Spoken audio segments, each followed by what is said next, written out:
गांव में रामू नाम का एक गरीब किसान रहता था। रामू बहुत मेहनती और ईमानदार था, लेकिन उसके पास जमीन बहुत कम थी और जो भी फसल वो उगता था वो मुश्किल से उसके परिवार का पेट भर पाता था। रामू के परिवार में उसकी पत्नी, 2 बेटे और एक बेटी थी। वो सब मिलकर मेहनत करते थे, लेकिन उसके पास पर्याप्त संसाधन नहीं थे। एक दिन रामू के खेत में बहुत बड़ी बाढ़ आ गई और उसकी सारी फसल बर्बाद हो गई। रामू के घर में उदासी का माहौल छा गया। उसके बच्चे भी दुखी थे और उसकी पत्नी चिंता में थी। रामू बच्चों से कहता है, बच्चों, हमें एक नई सांस के साथ फिर से शुरुआत करनी होगी। यह बार हमें नहीं रोक सकती। हमें फिर से मेहनत करनी होगी और अपने खेत को फिर से उपजाऊ बनाना होगा। रामू की पत्नी रामू से कहती है, हमारे पास अब क्या बचा है? हमारे पास खाने के लिए भी कुछ नहीं है। हम कैसे जीवित रहेंगे? रामू पत्नी से कहता है, हम हिम्मत नहीं हारेंगे। मैं अगले सीजन में और भी मेहनत करूंगा और अपनी जमीन को फिर से उपजाऊ बना दूंगा। हम सब मिलकर मेहनत करेंगे और एक नया रास्ता निकलाएंगे। रामू की मेहनत और दृढ़ संकल्प देखकर गांव के मुखिया ने उससे बात की। गांव का मुखिया रामू से कहता है, रामू, तुम्हारी मेहनत और दृढ़ संकल्प ने हमें सिखा है कि कठिनाइयों का सामना कैसे किया जाए। मैं तुम्हारी मदद करने के लिए गांव वालों से बात करूंगा। हमें एकजुट होकर इस समस्या का समाधान ढूंढना होगा। मुखिया की बात सुनकर गांव वाले रामू की मदद के लिए आगे आए। गांव वालों ने मिलकर रामू के खेत को फिर से उपजाऊ बनाने के लिए काम किया। उन्होंने नई तकनीकों और उपायों का उपयोग किया जिससे फसल की उत्पादकता बढ़ सके। रामू के पास साहस और ध्येय की कोई कमी नहीं थी। उसने गांव के मुखिया और अन्य किसानों की मदद से अपनी जमीन को फिर से उपजाऊ बना दिया।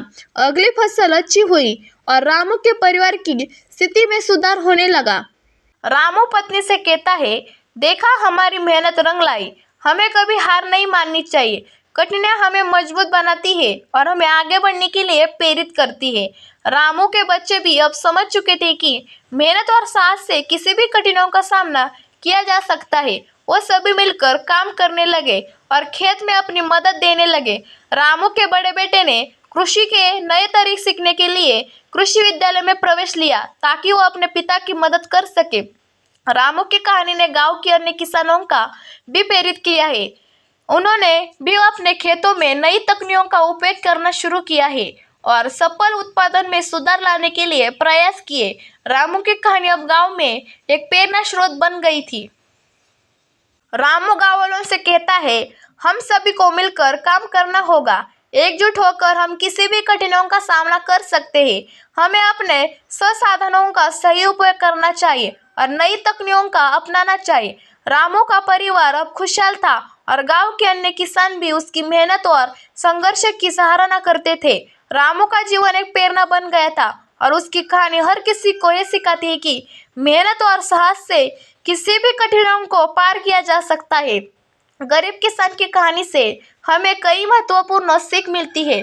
सबसे पहले सीख है कि कठिनाइयों का सामना ध्येय और संकल्प से करना चाहिए।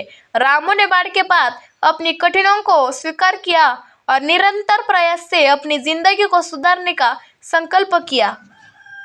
दूसरी महत्वपूर्ण सीख है कि हमें हमेशा आश्वस्त रहना चाहिए और निराशा के समय भी हिम्मत नहीं हारनी चाहिए। रामू ने अपने परिवार की चिंता के बावजूद आशा बनाए रखी और अपने खेत को फिर से उपजाऊ बनाने के लिए कठिन मेहनत की। उसकी कहानी सिखाती है कि कठिन समस्या में भी उम्मीद और संकल्प बनाए रखना आवश्यक है। वास्तविक जीवन में गरीब किसान की कहानी से मिली सीखों का उपयोग हम अपने जीवन में भी कर सकते हैं। जब भी हम किसी कठिनाइयों का सामना करते हैं, हमें धैर्य और साहस के साथ उसका मुकाबला करना चाहिए। जैसे रामू ने बाढ़ के बाद भी अपने खेत को फिर से उपजाऊ बनाया, वैसे ही हमें भी अपने लक्ष्य को प्राप्त करने के लिए निरंतर प्रयास और सकारात्मक सोच बनाए रखनी चाहिए। हमें यह भी याद रखना चाहिए कि हर मुश्किल के बाद आसान रास्ता आता है। कठिन परिस्थितियों का सामना करते समय हमें अपने आत्मविश्वास को बनाए रखना चाहिए और यह समझना चाहिए कि मेहनत और ईमानदारी से काम करने पर सफलता अवश्य मिलेगी। गरीब किसान की कहानी हमें यह सिखाती है कि कठिनाइयों के बावजूद अगर हम संकल्प और ध्येय बनाए रखें तो हम भी अपने जीवन में सफलता प्राप्त कर सकते हैं।